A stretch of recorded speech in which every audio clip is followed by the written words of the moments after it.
Then let's say you want to get out of debt. That's one of your New Year's resolutions. You're saying, I want to get out of debt, or I want to get out of this specific type of debt that I have. Well, as I just went through the 9 parts of the financial action plan, the fourth part of the plan is to get out of all consumer debt other than your home.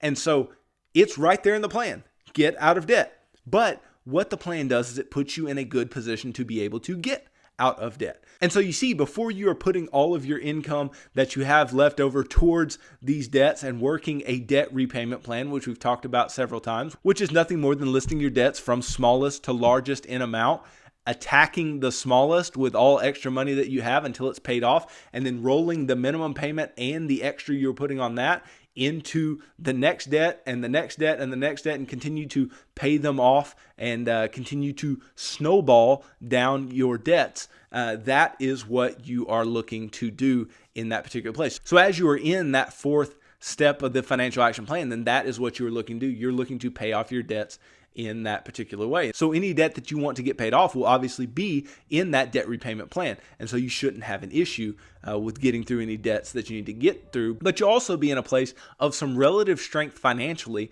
because you will have done a few things that will put a little bit of a foundation below you before you can go ahead and start paying all your debts off. Like your budgeting, so you know where your money's going. Like you have a month's worth of expenses to where, if an emergency hits, you can pay for a small emergency if it were to occur. You're investing a bit into your employer-sponsored retirement plan. You have some money working for you. You're working that muscle a bit of saving and investing.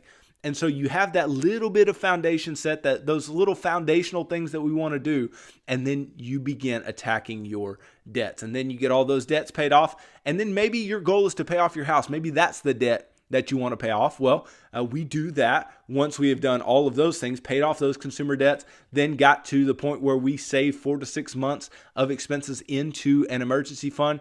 We begin saving 15% at least of our income for our future, whether that be investing for ourselves in our retirement or things like that, or whether it be saving for our kids' college, or any number of things that we are going to invest for the future. And I've talked about that at length previously as well.